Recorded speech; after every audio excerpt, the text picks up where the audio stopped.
Offline নয়, পরীক্ষা নিতে হবে অনলাইনে। এই দাবিতে বিক্ষোভ অব্যাহত আলিয়া বিশ্ববিদ্যালয়ের পড়ুয়াদের।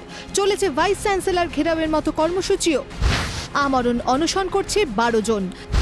তাদের প্রশ্ন, 6 মাসের সিলেবাস 2 মাসে শেষ হয় কি করে? অন্যান্য বিশ্ববিদ্যালয় যেখানে অনলাইন পরীক্ষার সিদ্ধান্ত নিয়েছে, সেখানে আলিয়ার ছাত্রছাত্রীদের কেন অফলাইনে পরীক্ষা দিতে হবে? আমরা অনলাইনে দাবি নিয়ে গত পরশু দিন ডেপুটেশন দিচ্ছি এবং কালকে আমরা ভাইস চ্যান্সেলরকে আমরা আটক করেছিলাম।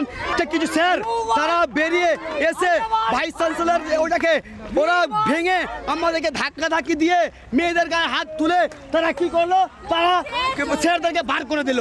এটা চরম অন্যায়, ছাত্রছাত্রী মেনে নেবে না। ছাত্রদের প্রতিবাদের মুখে বৃহস্পতিবার পাল্টা প্রতীকী বিক্ষোভে আলিয়ার শিক্ষক ও অশিক্ষক জয়েন্ট ফোরাম। শিক্ষক এবং অশিক্ষক তারা মূলত আলিয়া ইউনিভার্সিটির ক্যাম্পাসের মধ্যে একটি মিছিল করে। তাদের মূলত দাবি এই যে অনৈতিকভাবে বারবার ঘেরাও করে রাখা হচ্ছে ভিসি সহ বাকি অধ্যাপকদেরকে, তাতে যে শিক্ষা কালচার, সেই শিক্ষা কালচার কিন্তু নষ্ট হচ্ছে এমনটাই দাবি করে এবং অনলাইনে পরীক্ষা নয় অফলাইনেই নেওয়া হবে এমনটাও কিন্তু জানায়। শিক্ষক অশিক্ষক যারা রয়েছে তারা প্রত্যেকে এমনটাই জানায়। ঘেরাও কালচারে দেওয়ালে পিঠ ঠেকে গেছে শিক্ষকদের। তারা বলছেন, ছাত্রছাত্রীদের যে অনলাইন পরীক্ষার দাবি তা ধ্বংস করে দিচ্ছে শিক্ষা ব্যবস্থাকে। তাই শিক্ষকদের দৃঢ় অবস্থান, পরীক্ষা হবে অফলাইনেই। পরীক্ষা হলে অফলাইনেই হবে, অনলাইনে পরীক্ষা হবে না।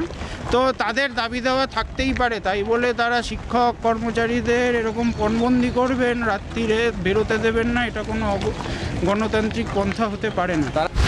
ছাত্রছাত্রীদের দাবি থাকতেই পারে, কিন্তু সেটা কখনো অগণতান্ত্রিক পদ্ধতিতে হতে পারে না। অভিমত শিক্ষক অশিক্ষক জয়েন্ট ফোরামের। আজকে আমরা একটা সিম্বলিক প্রোটেস্ট করছি যে তাদের দাবি দেওয়া থাকতেই পারে। গণতান্ত্রিক পদ্ধতিতে দাবি করলে আমাদের কোনো কিছু করার নেই, কিন্তু অগণতান্ত্রিক পদ্ধতিতে যদি তারা আন্দোলন করে তাহলে আমরা এইভাবে সিম্বলিক আমাদের প্রোটেস্ট জানিয়েই যাব। উল্লেখ্য, সম্প্রতি রাজ্য সরকারের তরফে একটি বিজ্ঞপ্তিতে জানানো হয়, বিশ্ববিদ্যালয়গুলি অফলাইনে পরীক্ষা নেবে না অনলাইনে সেই সিদ্ধান্ত নিতে পারবে সংশ্লিষ্ট বিশ্ববিদ্যালয় কর্তৃপক্ষ। সেই মোতাবেক কল্যাণী ও বিদ্যাসাগর বিশ্ববিদ্যালয়ের সিদ্ধান্ত, তারা পরীক্ষা নেবে অনলাইনেই। তবে সোমবার রবীন্দ্রভারতী বিশ্ববিদ্যালয়ের একটি বৈঠকে ঠিক হয় অনলাইন নয়, পরীক্ষা হবে অফলাইনেই। একই পথে হাঁটে আলিয়া বিশ্ববিদ্যালয়ও, কিন্তু এই দাবি মানতে নারাজ পড়ুয়ারা। ফলশ্রুতিতে এই বিক্ষোভ পাল্টা বিক্ষোভ।